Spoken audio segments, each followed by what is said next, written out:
talks about decision, a decision to take up a project and secure it from failure or time and cost overruns due to multi-dimensional risk factors. And I think this is also summed up the whole aspects of risk. And this is going to be, in my opinion, a very important part. Part of the risk management is covered in module 1 in the totality of project management,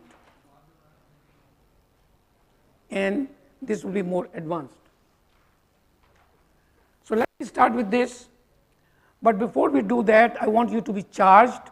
I want you to be all excited. You don't have to be part, you don't have to be here physically just because you have been enrolled or you have been nominated by your organization to attend, and therefore you are here as a part of ritual. There is no ritual. The ritual is not there.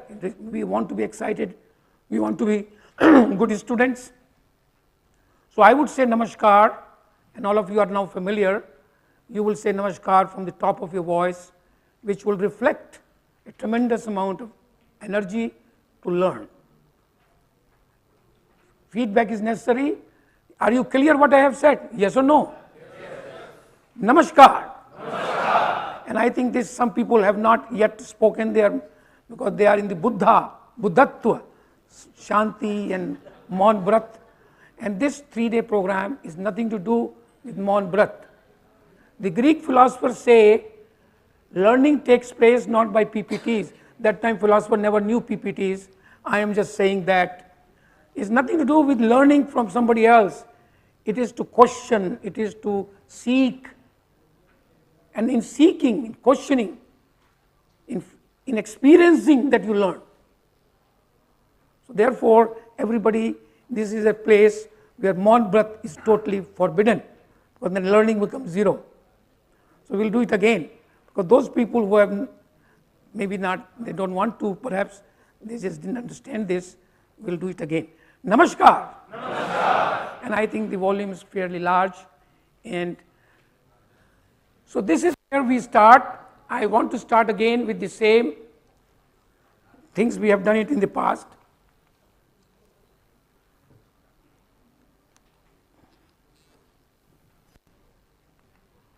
The general terms conditions, TOC, contract, is a contract between you and us. It's a contract of learning. It's a contract of giving quality programs. As I said, you are a customer. The contract is between two parties. So these two contracts, the terms conditions should be clear, the processes should be clear, so that our deliveries become as two partners to the same program, very effective. So let me repeat this, even at the cost of repeating it third time.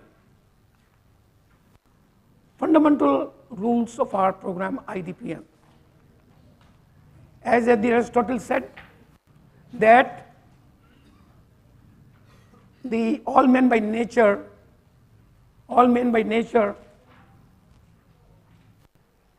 desire knowledge by Aristotle, demanding quest to learning and humility. Humility is very important. Humility is very important. It is the humbleness which gives you to learn. Humbleness is not to feel that I am such and such. Humbleness to feel that you don't know. More you know, more you come to know that you don't know. Less you know that you don't know. Both are interesting. Humility is towards learning, that I know nothing. I am shunya when you look at the universe. When you look at the total things happening, we do not have anything comparable. Not 1 to the power of 10 to the power 30 minus. The humility is very important. Second is different backgrounds. We have 40 companies in this whole IDPM program, We have 190 people, professionals. Average experience is 23 to 25 years. We are talking about 5,000 years of experience at these 3 locations. In the next module, everybody will be here. Bombay and Bengaluru participants will also join us. Therefore, with different background from R&D, from manufacturing, from IT, from laying cables, from generating power, removing darkness.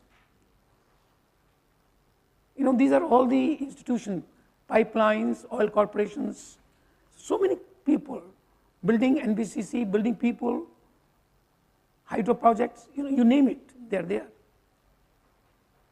So therefore, this is not going to be sector specific, it's going to be more generalized, which applies to every sector. Ask question anytime, you have a total freedom. Questions relevant to what we are talking about. Because questions which are relevant, not relevant to what we have talked about, can be discussed during lunch and tea breaks and maybe at the end of the day. Because that is going to disturb the learning part. We need to be focused. We need to be Arjuna to see the eye of a bird and not Duryodhana's, where you see everything. Very important. And some questions which are not going to be part of the particular PPTs and particular concept, I would humbly say we will discuss it later. We would discuss it later would mean that this is not so directly relevant to what we are talking now. It is relevant, no doubt. Let's park it, let's keep it here and see how do we come again. Every question is a good question. The answer has to be timely answer. At what time you fulfill the curiosity of knowing what it is. No titles or designations. We keep these titles and designations outside the hall. They are necessary to run the organizations, but they are barriers when it comes down to learning. That I am such and such, I am such and such. And the titles reflect the past and the current situation today. I am such and such. And both of these are barriers to learning. What we are looking at, future aspects. So titles, laugh and smile all the time. Laughing is good because it gives you a lot of blood circulation. It's like doing exercise. When you do physical exercise, blood circulation becomes very, very good. When you start laughing, the blood circulation is good and the circulation goes to your mind also. Fifth is important, if you feel sleepy, do some exercise. Exercise could be go outside, nobody knows you have gone, such a big group, so nobody will notice, but you will notice that you are going out. Go ahead and come back with the, no cell phone. You just saw the cell phone 222. Cell phones are the modern barriers. They are the modern barriers. In fact, 20 years ago, 20 years from now, maybe 10 years, I don't know, I'm not a future pundit, the cell phone will create such a havoc that the social of human beings could be impacted drastically. The neck may be becoming more, future 100 years, 200 years, human beings will have a neck like this. The neck will be like this. It will be difficult to see the sky. It will be easier to see some device, I don't know what will be the device, something with, maybe the scientists will evolve a mechanism through which you can still keep your neck straight and still you could virtual reality play around. Very important, no side talks. Inside the table, side talks disturb not only you, but the whole class. Focus, no roaming of mind. Most difficult is to focus your mind. Most difficult. Impossibility. Impossible things. We can go to sun. Hopefully the scientists can go to the surface. But to make your mind totally stationary, I don't know. I'm trying far from success. But attempt is good. You succeed or not succeed is not important. Our attempt should be to focus to the extent we can without distractions. Positive energy all around. Sometimes you may find inconvenience here and there. Forget about these negative energies. Positive energy gives you a different way of leading your life. Choice is yours. So I would suggest the positive energy during the 3 days, and not only during 3 days, it's not a discrete component of 3 days.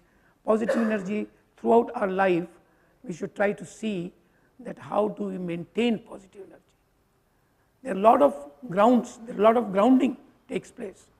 A lot of voltages, high voltage gets grounded.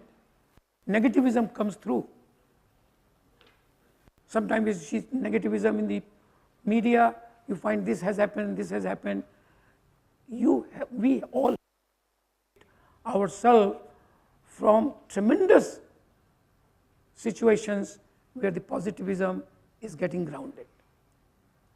And therefore, I would suggest not only in the class that we should maintain positive energy, but in our life, we should attempt to make it as positive as we can. It's difficult. And the last one would be answers can be supplemented by anybody else. That would mean that at pause, sometime we will say, hey, say, how do you react? So the teachers and students. I am a good student. This is a bidirectional, these are two sides of this. And the number 10 point here reflects the point that yes, you could supplement. This is what we are going to do. I'm just going to show you 1 or 2 slides here. You might have seen, some of you have not. We started the Project Management Team Excellence Award first time globally based on 100% objective assessment. There is no Team Excellence Award or the project management field which is 100% objective. This is the first time we did. 17 teams participated from private, public and the government, and this team from NTPC Kudki won the Best Team Excellence Award. And these are 3 youngsters, average age 35, and how did they win? They did a lot of front ending, a lot of good things they did. How did we plan? They really excelled it. Every day there was a marking, day 1, day 2, day 3. Day 1 they were not so good, day 2 they were a little better, day 3 they were the winner. This is again an example that if you are not doing now something right, you are not winning it now, our hope, our determination, our perseverance is to win. And I think this is an example. So the NTPC trophy is sponsored by NTPC. The chairman of NTPC was very, very positive that they would like to sponsor this, and they did that, and the cash award of 1.5 lakhs was distributed among the 3 people being a part of sponsorship from NTPC. Here is a team of so many people from NTPC teams came. There were 3, and then there were 4 teams from Indian Oil, Siemens, there were 2 teams, Tata Motors, a lot of teams were there, 17 teams. And this is a group photograph. The chairman of the Academic Industry Council, Shri T.K. Nair, who is guiding us for the last 5 years, was in our midst to celebrate this occasion. Now this begins the initial 5 minutes. I'm going to talk about project management, and then I will go to the risk management. Ladies and gentlemen, project management is now recognized as a career. It's a credentials. It's something which you should be looking at as a career. Chartered engineers, chartered accountants, chartered company secretaries, chartered doctors. These are the chartered lawyers. These are profession. So now project management though it is the oldest discipline in the human history over many million years, 2 million years or so. Without project management, civilization would not have come to the level where we are. Adaptation to situation is a project management. Project management is change management. How to manage change is a project. So therefore, it is the oldest discipline of the human civilization. But now, if it is the oldest, why is it now getting some recognition to become formal discipline? It's older than engineering. Even for engineering, you need project management. So therefore, 2016, this very interesting thing which happened in UK, became the first country to have Royal Chartered status, first country, Royal Chartered status to project management. Profession similar to other professions like engineering. So now this is a chartered profession.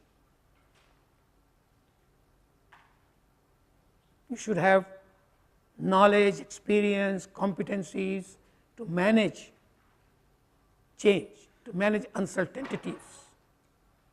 Project management has to be done in a very formal way.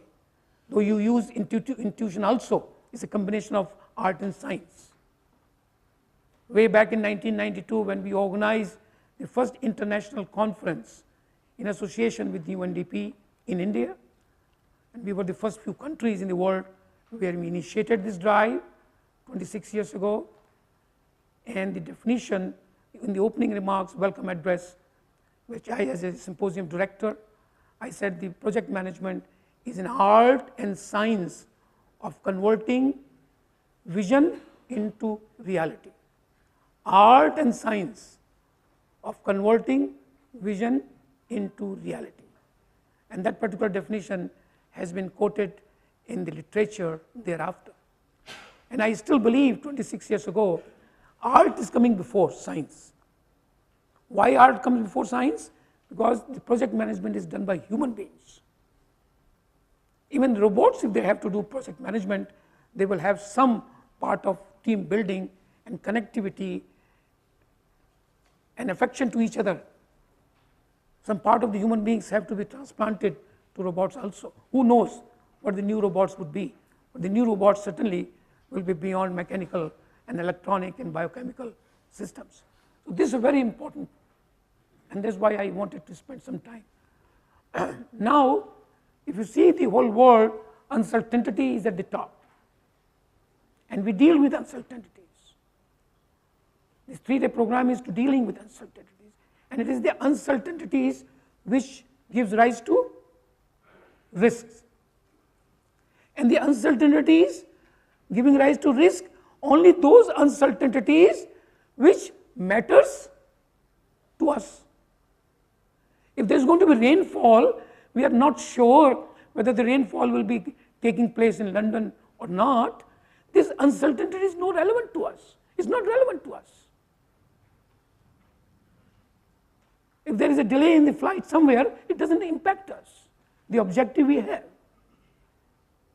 So the uncertainties which matters to us in obtaining our objectives.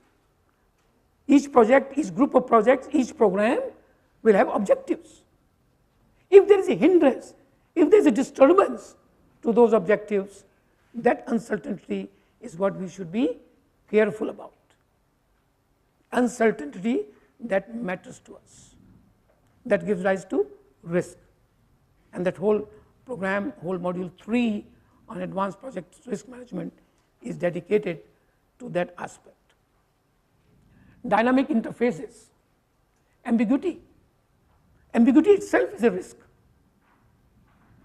When you are not sure, there is a risk. So ambiguity is opposite to clarity. Opposite to uncertainty is certainty. Dynamic interfaces, political and external influences, integration, effect, not solution, technology life cycle exceeded, things are moving, technology is overtaking us, so many things are happening. So therefore, because of the environment in which today we live, the uncertainties have gone up tremendously. And therefore risks also have gone up, because when uncertainties as a whole will go up, is also going to have impact into the objectives, interference to your objectives. Uncertainty that matters to you also have gone up. So therefore, this very, very interesting concept is how to deal with risk management a little bit more formally, and to see what we can do in terms of mitigating it, in terms of if it happens, what do we do? Now, again, Dr. Ramcharan, 27th April, in the presentation in Delhi, he also emphasized there are two things which are necessary in the current 21st century in the digital age. Today is a digital age. And one is algorithms. Everything is data mining, data business analytics, data mining. Everything is data. And data gets converted into information. You're talking about crude oil. The data is a crude resource. Then you process, it becomes petrol. What you do? Oil refineries process the crude oil. The data is a crude form. It is there, trillions. And this gives rise to information. The data is with Google. You search something, tuck, comes out with the information relevant to you, to your question. So therefore, the new industry, the new environment is data algorithms. What do you want? What is your taste? They store your information. The debate of privacy and non-privacy system, at some point in time, it will disappear, in my opinion. Transparency will become the link. So therefore, this very interesting thing going on is the algorithms.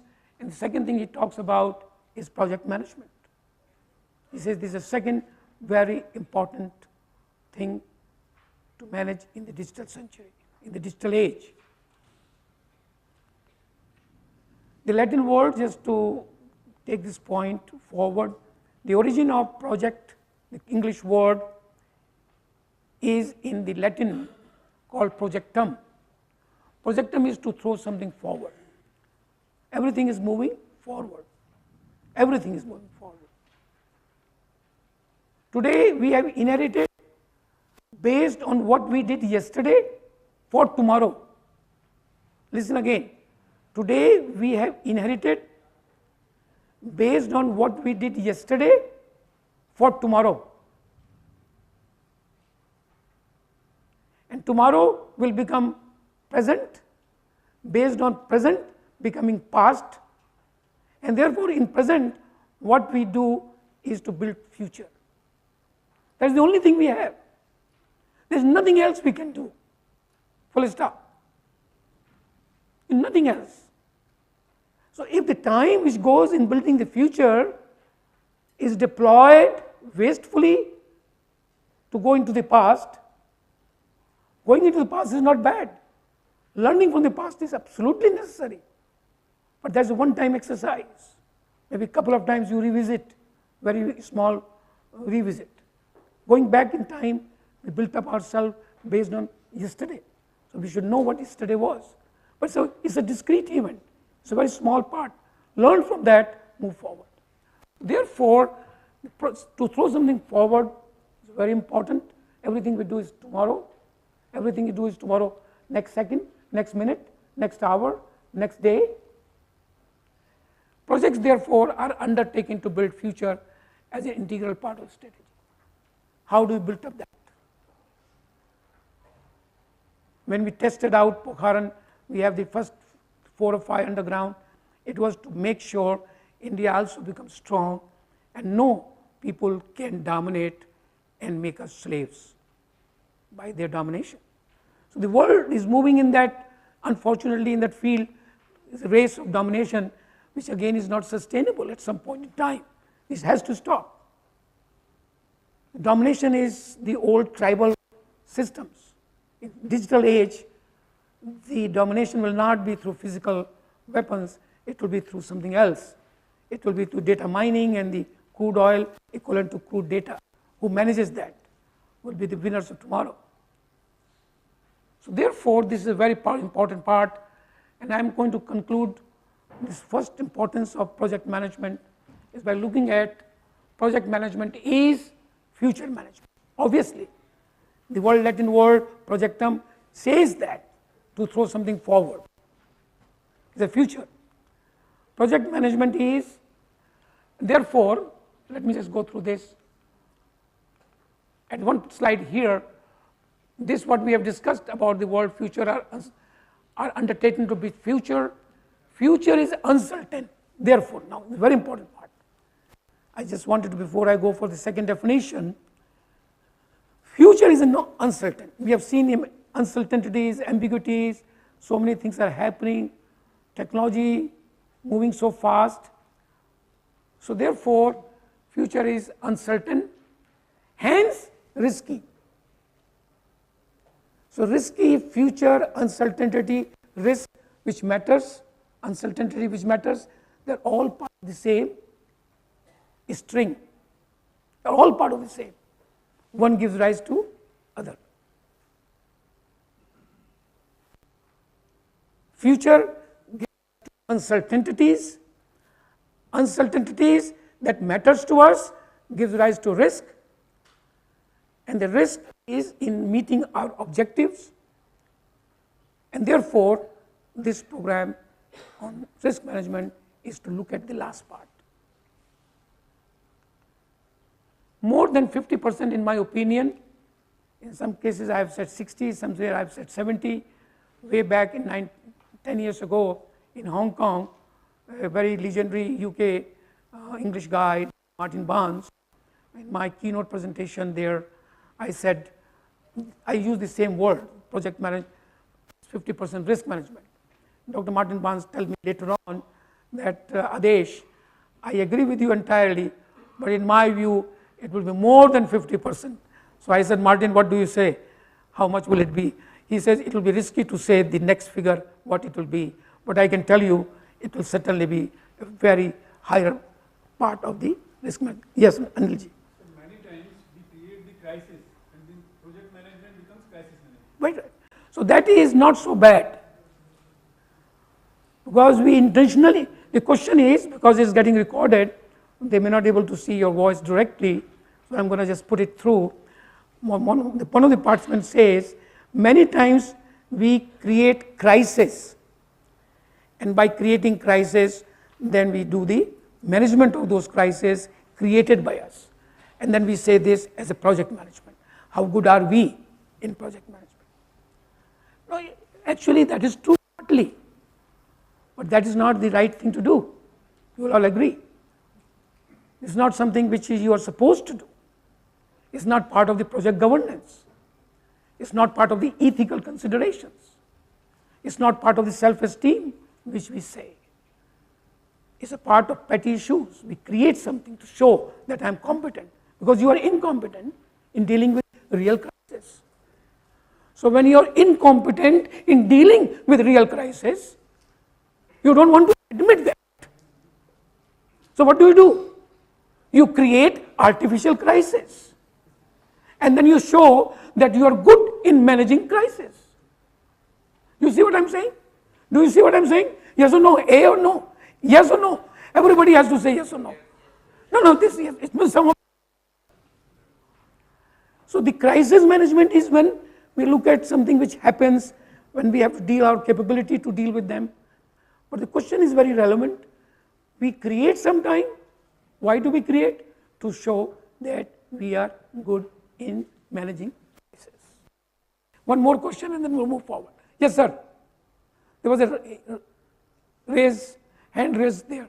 You have anything? Yes, sir. Huh? 100%. Give a clapping to him. So This is very, very important thing, gentlemen and ladies. And if sometimes if I say only gentlemen, or if sometimes I only say ladies, don't think I'm addressing only one segment of the audience. It's just so everybody is included. Very, very important. And we talk about project management. We don't talk about risk management. And in the Indian context, ladies and gentlemen, I'm absolutely convinced, based on my years of experience is not relevant, based on my number of decisions I have taken. That is much more important than numerical number of years of experience. Years of experience has no relevance. Because you could be 30, 40 years experience, but you have taken no decision, and you said, yes, I agree. Your agreement without looking at it is your decision. Has made you not a good project manager or a person dealing with future. I would certainly say that this is a very, very important thing, is to look at this very, very carefully. Next is project management is uncertainties management. This is very, very close to us. In fact, the 26th Global Symposium, which we are going to hold here in Lee Meridian, 10, 11, 12 December, will be managing uncertainties. We are not talking project management. We are just giving you the word managing uncertainties in different sectors. How do you manage? So therefore, project management is uncertainties management. Uncertainties that matter to us.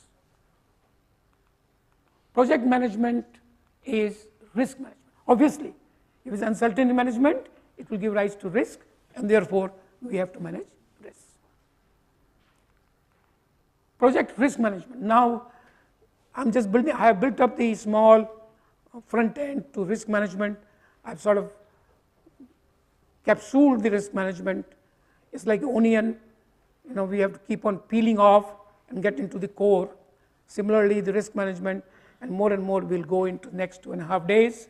But I've given you the top 1 or 2 surface of the onion, and therefore we are going to peel slowly to get into the core. Here, uncertainty is lack of certainty. Of course, very common, nothing very big about it. Either 0 or 1, true or false. Uncertainty and certainty, both are opposite to each other. Uncertainty gives rise to risk. We have gone through that, no problem. And those uncertainties giving rise to risk, which matters to us, which impacts objectives.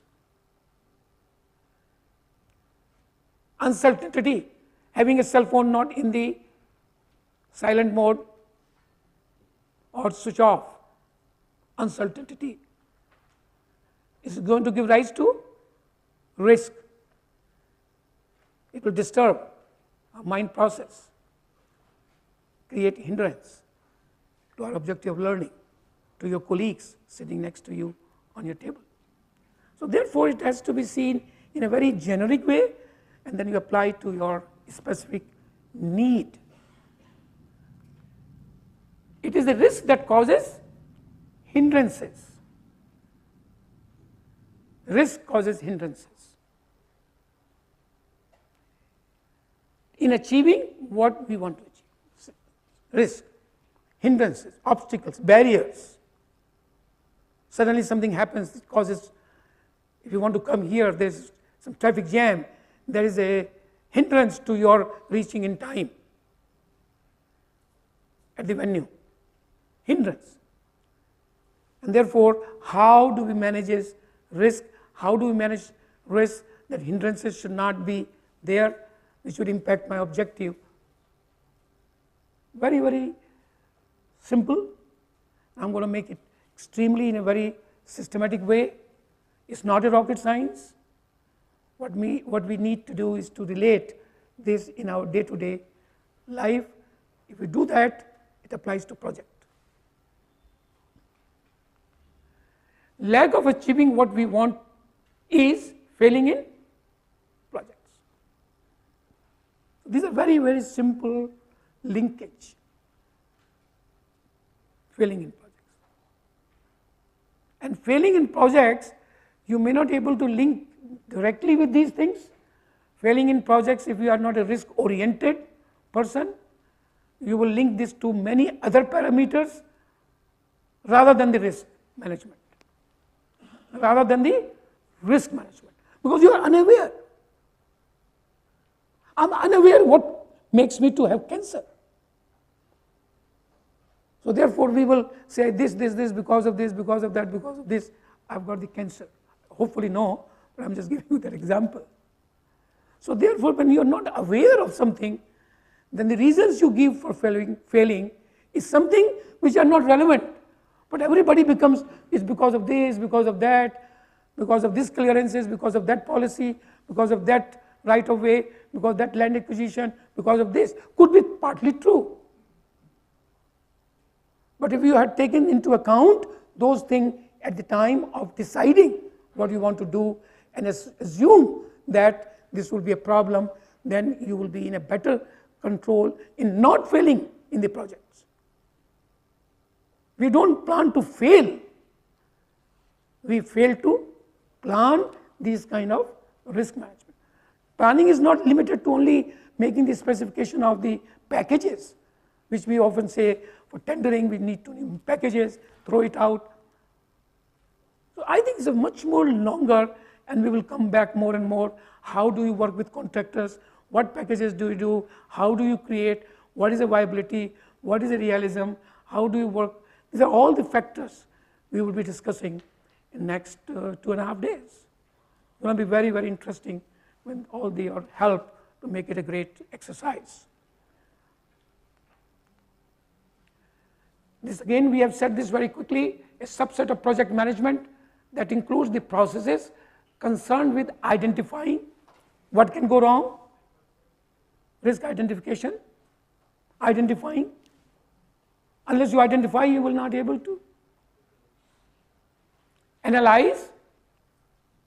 If this happens, then what? It's not yet happened, but you are preparing yourself. Risk is uncertain. If that risk again, your identification will also not be perfect. There is a risk in risk identification. Remember this. There is a risk in risk identification. You are dealing with the unknowns. And I'm going to talk on that 4 types of risk. That is going to be a new approach which people often do not understand that. So therefore, analyze, plan, planning, tracking and controlling. Planning, tracking. You are tracking something. Is that going to happen or not? Planning and tracking. You are making sure this happens, that happens. And then finally, controlling the project risk. If it happens, then how do you control? If it happens. There will be unknown unknowns, which we'll talk about it. But basically, risk identification, risk quantification, risk response development, how do you, and risk control. These are the 4 elements which you see on the top page of your booklet. So I'm going to cover all that, what you see in the booklet, but that is where it is coming from.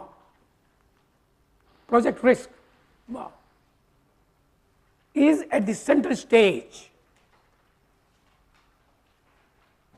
Is at the center stage.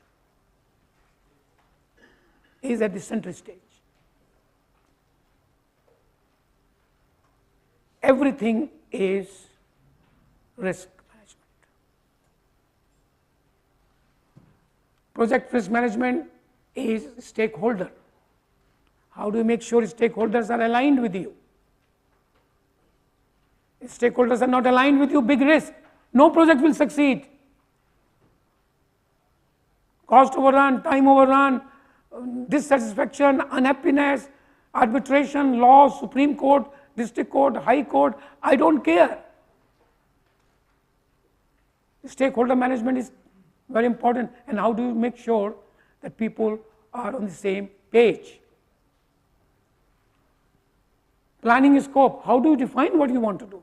How do you define what we want to do in 2.5 days? 3 days. What is the scope? What is not included and what is included? Not included is also part of the scope. There is a scope not to include this. So I think this has to be seen from that perspective. Time, unrealistic targets, risk management. Wow. You know it cannot be done in less than 12 months, and you create a you create a estimate of 7 months, 6 months. It will demoralize stakeholders, demoralize team members, demoralize everybody. Casual approach will come. Time does not matter. What we say is no use. Distrust takes place. What we say, what we think, what we do is different. There could be n number of reasons if you do not have the realistic targets. Very big risk. Cost in finance, how do you look at the costing? What are the risk elements? Quality, if you don't deliver, what is the problem of redo and all that? Communication, very big risk in communication front. What I see and what I mean and what you understand and what you have delivered, there could be disconnect. Because we have different experience. Our knowledge is different. All are good. There is no good or bad. I'm not comparing one good to bad. I'm not comparing PhD with nursery level. Each one has to play a role. Each one has to play a role. E4, education, experience, emotions, expectation. E4. Like a fingerprint, it is unique. This is based on my presentation at NASA, PM Challenge, Awakening Project Consciousness through stakeholders buying in. So therefore, because of different background, different understanding, different capabilities and skills, what I meant and what you understood and what you said and what I understood, there could be a tremendous amount of risk there. Very, very important. Every component is important. I'm just trying to highlight something which normally people don't understand. People understand time, cost and scope, but communication is very, very important. Also, the contracts, if the one-side contracts favoring only the customers, very big risk. Wow. Is a one-side contracts making sure the contractors don't make any money? Make sure that everything is taken out of their things, make sure everything they do, if it is one-side contract, is very risky. No project will succeed. Right from the beginning we know it won't succeed. Then why we have to wait till the end? Whom are we fooling? Ladies and gentlemen. So therefore, there is a risk element here. Health, safety, environment, very important. For example, NTPC initiative, Dhruv is here. I was at Pathratu, 9th and 10th of August. Dhruv is here. There was a group of BHEL, NTPC, and the chairman NTPC. In February, when I met him, he decided to hold a combined workshop on project management, risk management with the contractors. In this case, BHEL is the contractor, EPC, as well as supplying the equipment, and NTPC is a customer. 800 megawatts into 3 is going to be a very important project at that place. I've been there, loved it. It's a very good environment. So the chairman NTPC decided to hold that. And therefore, the health safety, a lot of issues, safety, the current chairman of NTPC paying so much emphasis on safety, I would say is doing a great job. Because safety is a part of risk. If there's something happens in the plant, you delay by 3 days, 4 days, 5 days in morning. So I would say health, safety, environment, it doesn't look like very important, but they are very integral part of project and risk management. Safety, health, environment, I would say. As a result, Tuticorin, this is a very important point. Because of this, some starlight things did not happen. It will happen. People will demand. You cannot take people as carrots. their safety, they're having a family. Poor people making their hands to mouth live, very important consideration.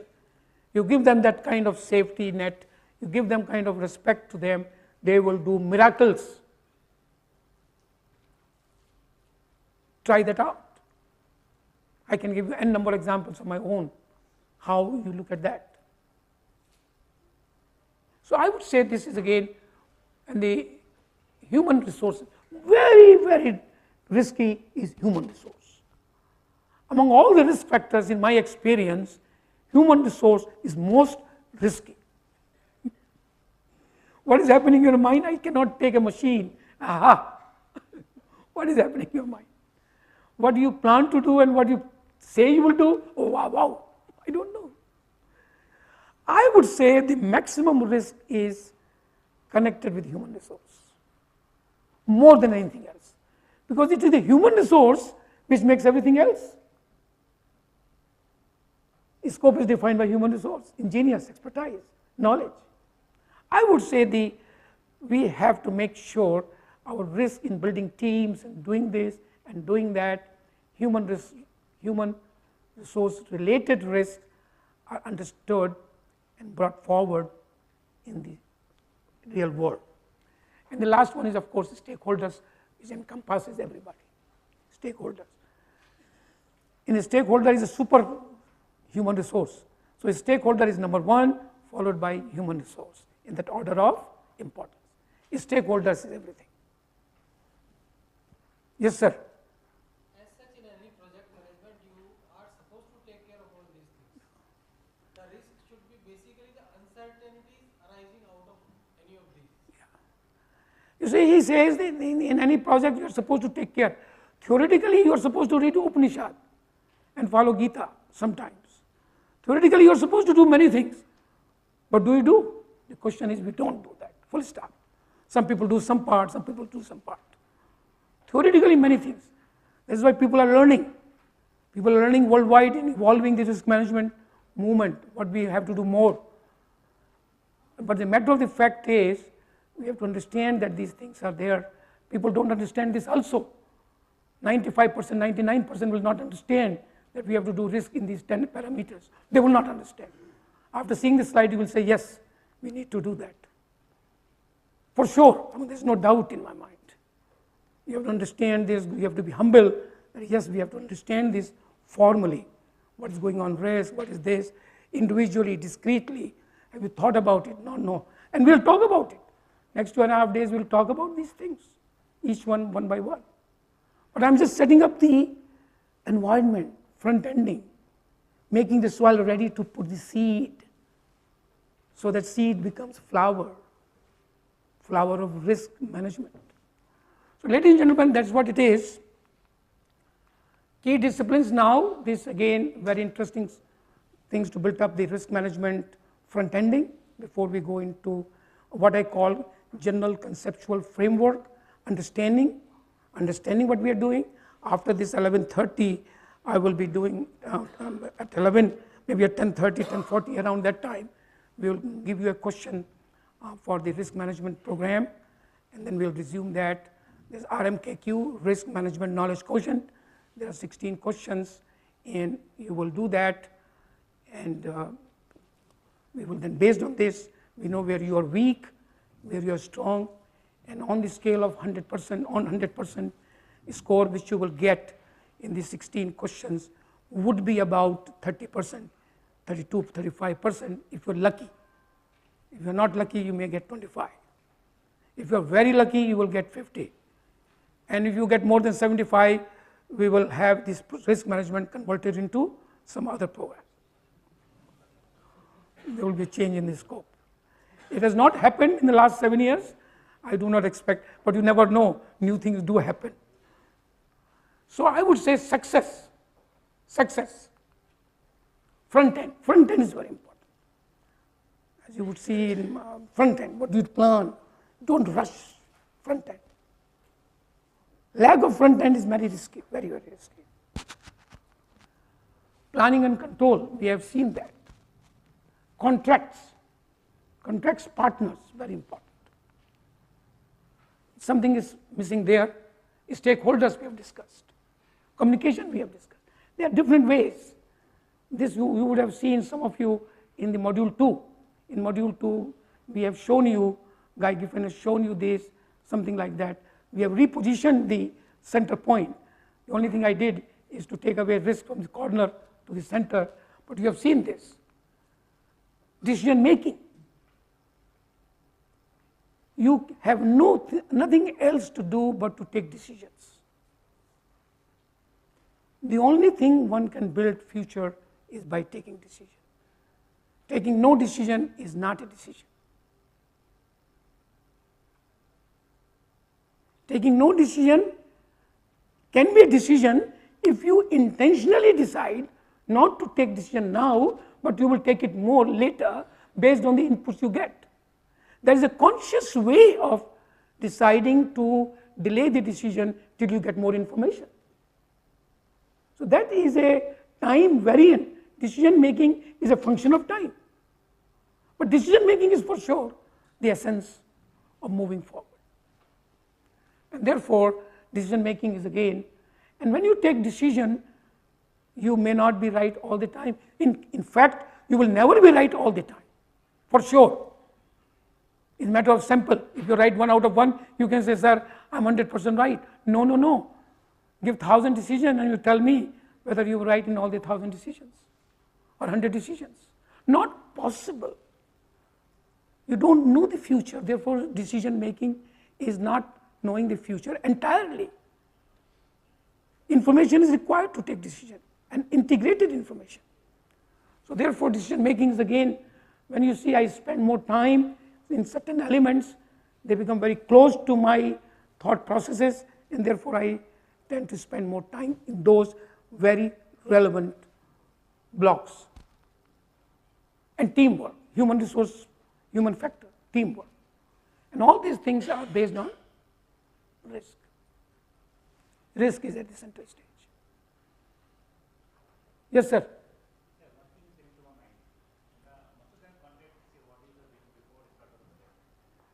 Say that again. Before start of the? Yes.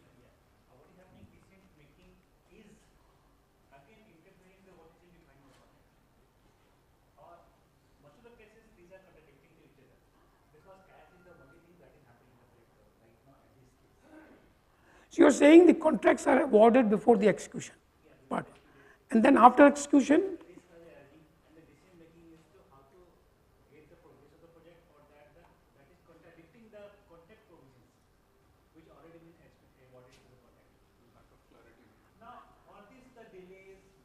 quite right. Good point.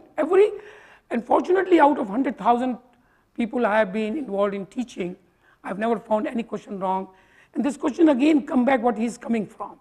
And learning is through questioning, through asking. What he is saying is, we have taken a decision based on certain assumptions, certain terms, conditions, certain scope definition, certain packaging, maybe lowest, maybe whatever L1, whatever the reasons are, we have taken a decision to give it to party X. Now when party X start executing, then decisions sometimes in execution, you find it contradicts the decision of giving the award or something about what we have discussed or what we have given the contract. In real life, there is the decision making in terms of changing the thing which we did earlier. We have to take decisions. Now it is a contradiction to what the decision we have taken earlier. I would not call it contradiction. I would call it change. So you are taking a decision to change the conditions, change the contradiction of the contracts. If it does not allow, then you are not able to change the decision, and therefore you go for the failure. Change management comes in the execution phase. And change management means it requires decision to change. And if the decision to change is not allowed to you, then I think you are dinosaur. You are making something inorganic, static, when it is not static. It's a dynamic. If change is too often, it's because you have not done good front ending, because you have not done good planning, because you have not taken risk management into account, which normally people don't, because you have not taken the holistic view, you have taken the part view, which again it happens. Because of many reasons which you will go through, that you will find that you decide to give to somebody XYZ, and then you have problems in changing because of the conditions, rules, policies, and therefore we are heading for disaster. We are heading for failure. And this exactly, these are the things we will discuss it, and a good point. Now, it's all, risk management is all about judging a series of dilemmas. Don't just accept the brief.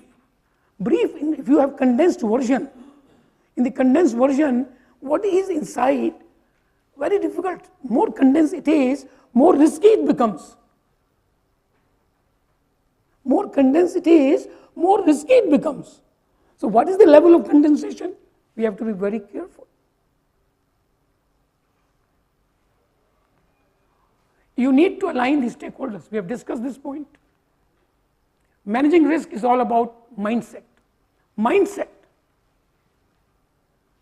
If our mindset is risk averse, how do you look at that mindset which is risk averse to do risk management?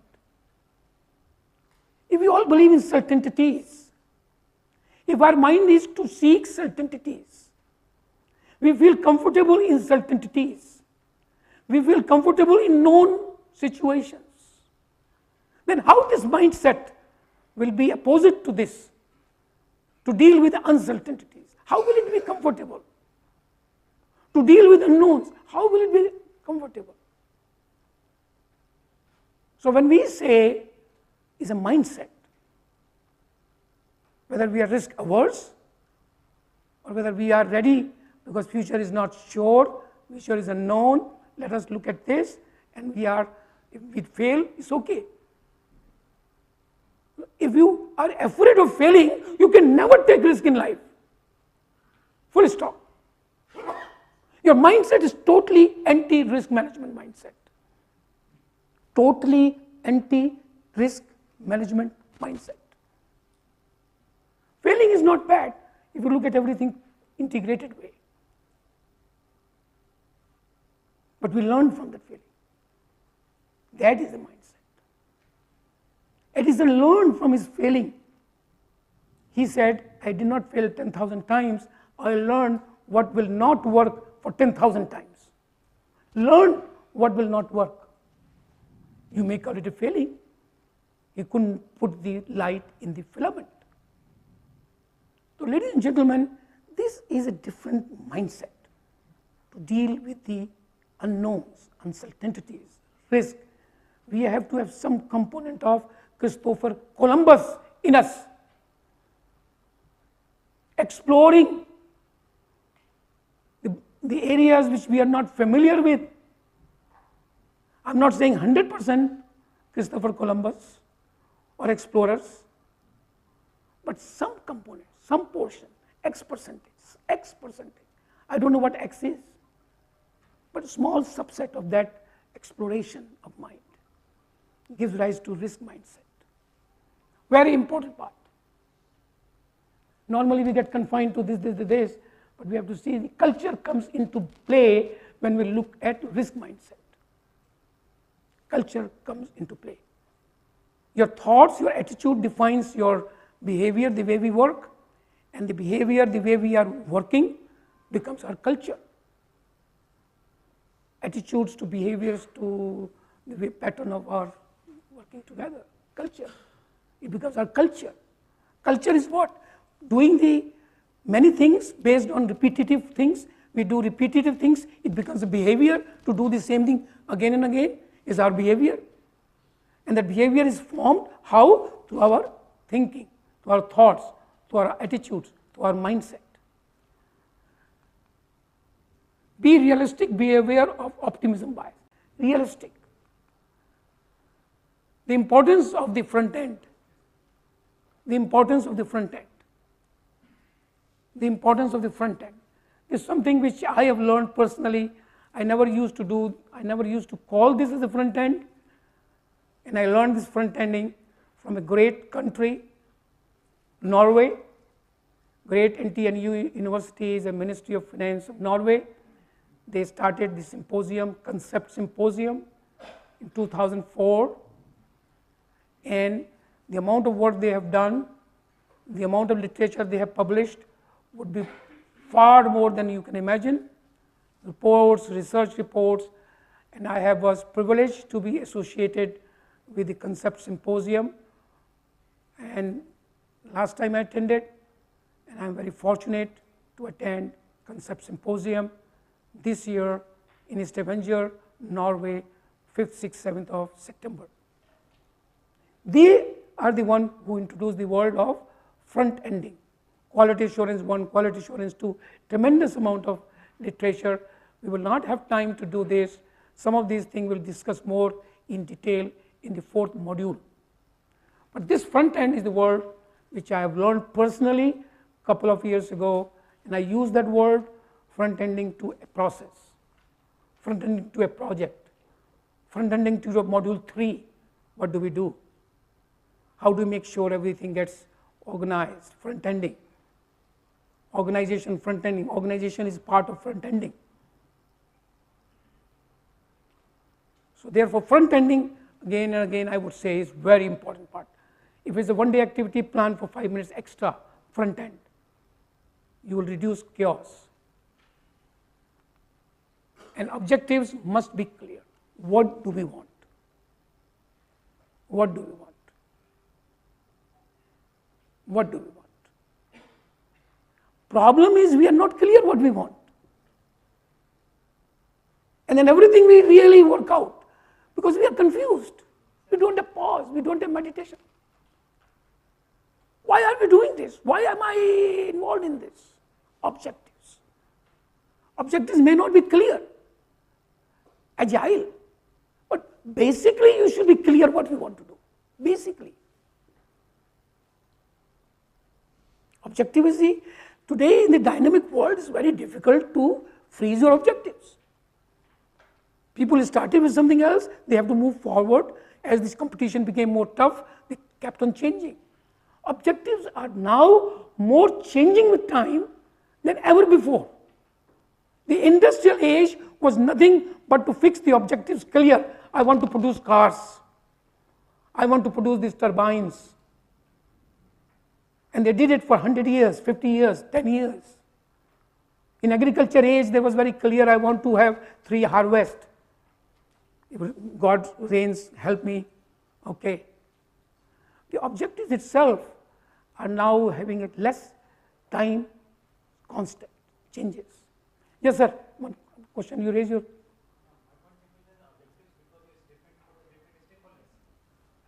Correct. It's a good point again on this, and these are very good points to look at it. We are here not to just tick mark everything we have done. We're learning together. What he says, the objectives will be conflicting objectives. Objectives for the person who is going to give you 10 acres of the land is to make maximum money. All his life for 60 years, the only thing he has earned is 10 acres. He has 4 children to take care. His wife is to take care. He is not literate. He is a victim of the society. He has not been educated. His objectives, in a simple terms, would be to get as much money as he can so that he can take care of the children and the family in the bad time. Objectives of some people would be to maximize money, to give the land and negotiate at the minimum cost so that they can increase their profit. Objectives will differ. Stakeholders' objectives will differ. And therefore, my talk in 2012 in NASA PM Challenge for awakening project consciousness through stakeholders buying in fair. And if that happens, then you create the projects. good win-win, not win-loss or loss-win. So I would say this is a good point, objectives. But finally, when you do the objectives for your company and the stakeholders, there will always be some losers who will not get the same as somebody else has gained. It's not win-win to the same extent to everybody. It's not possible under the sun. I don't know outside the sun whether it will be possible or not. Under the sun it's not possible if there are n number of stakeholders that each one will have the same satisfaction level, not possible as long as human being exists. And I'm sure robots will also not be happy. All the robots interconnected are not happy. Some are loaded more data mining, some are loaded less, and they will feel that I don't have any time to relax. So this is a very, very important part. Now, this is the slide. I will stop at this point, and then we'll do some exercise for half an hour, 20 minutes, and then we'll break for the tea. Hierarchy of risk. The hierarchy of risk is maximum at the strategic level. You may not be able to see strategic here. My show I could have made it more strong. It's a green background. Uncertainty is highest at the strategic level. But at the strategic level, you're seeing everything. At the strategic level, you're seeing all these stakeholders, by and large.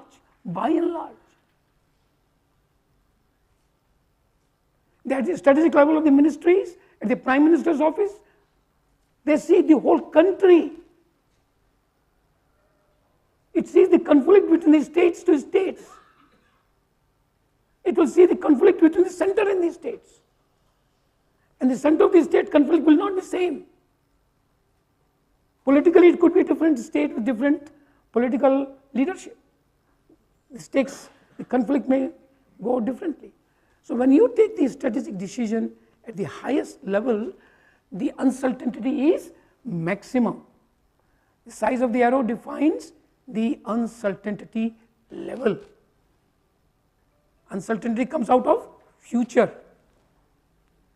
And therefore, at the program level, when it comes down to the implementation, comes down to the, let's say, PM office to ministries, or even you take ministries as the strategic objectives, suppose you do that, then it comes to their public sector undertakings or the industries, the private companies who are influenced by the policy of that ministry.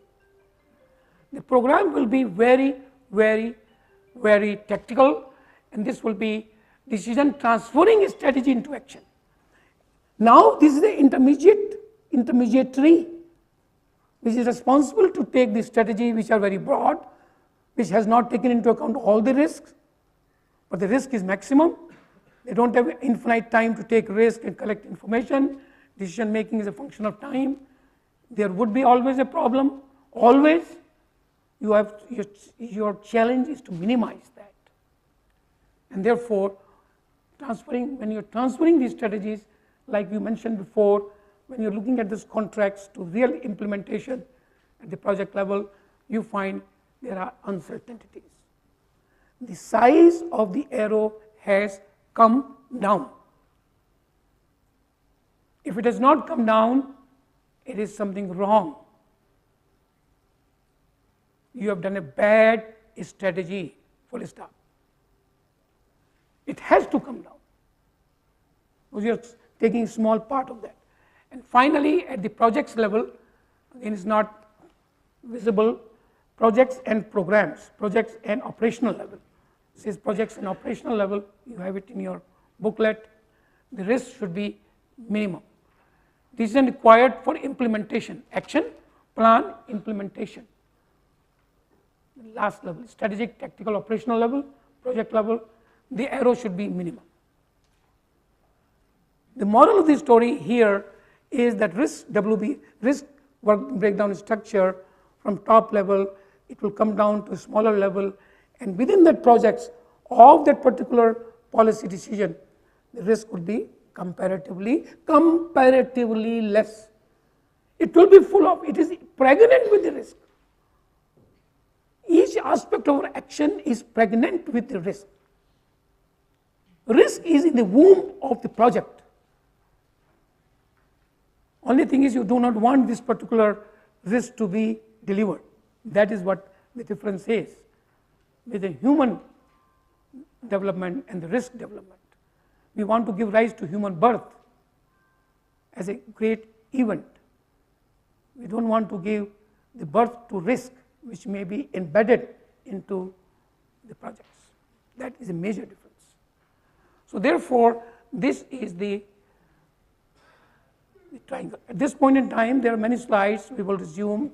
I mentioned to you 12 o'clock, we would have Shyam Girdhar Das coming over here.